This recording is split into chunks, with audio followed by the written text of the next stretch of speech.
Alrighty, this is going to be a video for the TCG community. I am MTG Terra King, and I do quite a bit of Magic the Gathering online videos, like deck techs and gameplays. I play a lot of Modern, some Standard, and some EDH. And yeah, you should come over to my channel and check me out. I do quite a bit of cool videos, so come on over. So today we're going to look at my Standard deck. And before I get into anything, I'm not going to show you my sideboard because I feel like the sideboard is situational to what you like to play and what you think you should be playing in the current meta game. So let's get into the deck tech. So this is my Bant Godwalkers deck. The reason why I call it that is because there's a bunch of God cards and a bunch of Planeswalkers. So to get into it, I have 2 Temple of Mystery, 1 Temple of Enlightenment, 4 Temple Garden, 2 Plains, 2 Islands, 4 Hollowed Fountain, 2 Forest, and 3 Breeding Pools. I also have 3 Elvish Mystic, 2 Syncopate, 3 Sylvan Caryatid, 3 Fleecemane Lion, 4 Detention Spheres, 2 Corsair Crucifix, 4 Dissolve, 2 Dissipate, 2 Thassa God of the Sea, 4 Supreme Verdict, 2 Kiora the Crashing Wave, 1 Ifar God of Polis, 2 Jace Architect of Thought, 1 Ajani Mentor of Heroes, 2 Prophet of Crucifix, 1 Crucifix God of Horizons, and 3 Prognostic Sphinx. So this is a mid-range control deck. Also, it's kind of aggro. I'd say it's like aggro control, and it's really fun. So to get into some of the things that you can do to make this deck ridiculous while playing it is, first off, I really like Fleecemane Lion. I'm sure a lot of other people do. The only reason why I like it is because you can make it hexproof and indestructible with its monstrosity ability. So whenever it's monstrous, it becomes a 4/4 that's indestructible and hexproof. Pretty self-explanatory, but it's only a 4/4, but it really can't be dealt with in any good way. But I like to pump it up with a Johnny's first +1 ability, giving it 3 1/1 counters. So making a 4/4 into a 7/7 into a 10/10 and so on and so forth, it's pretty devastating for your opponent.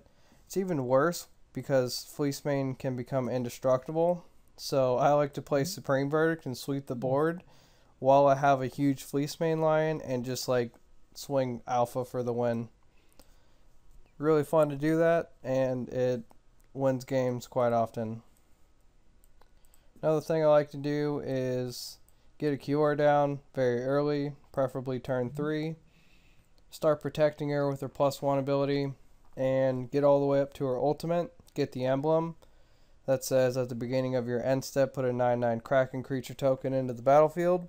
Just friggin' awesome.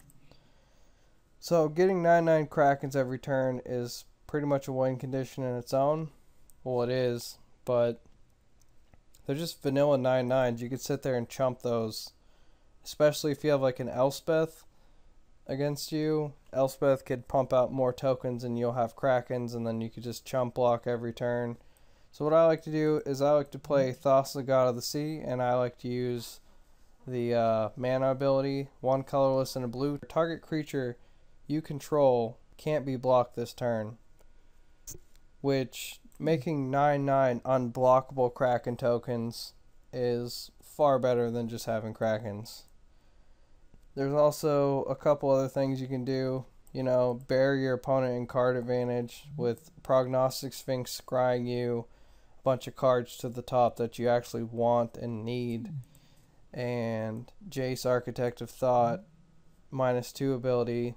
You know, look at the top 3 and then your opponent has to figure out how to separate those. Just never good for your opponent. It's like fact or fiction, like a worse version of it. And putting down a bunch of big butt creatures that can sit there and block all day, like Courser's a good one. Curiatid's a really good one.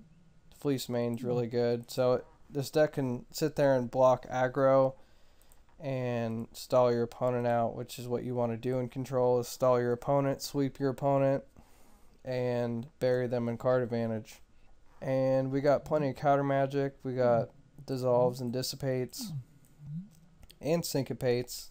I think syncopate's really underrated because it can essentially be like a turn 2 force spike and it kills Chandra's Phoenix. So I really like syncopate. It gets there most of the time. And of course Detention Sphere is like a staple in like every control deck. You always have to be able to deal with like god cards and other planeswalkers and just creatures you otherwise wouldn't be able to deal with in combat. There's also Prophet of Kruphix. So Prophet is insane. This card is super hard to deal with whenever you sit there and untap all your lands and all your creatures on your opponent's turn, and then you untap on your turn again. So it leaves your mana base open every single turn for counter magic, and it's really hard to deal with that. It's even worse whenever you have Kruphix, God of Horizons. That's why these are, both Kruphix cards. It's because he's even better because, for one, you have no maximum hand size, and then your mana pool never empties. So essentially, all the unused mana that you leave up for counter magic, you can store that as colorless mana for the rest of the game, and it's just ridiculous because you can get like ungodly amounts of mana down very quickly, especially with the combo Kruphix and Kruphix. So this is my deck. I like to call it Bant Godwalkers, and for good reason.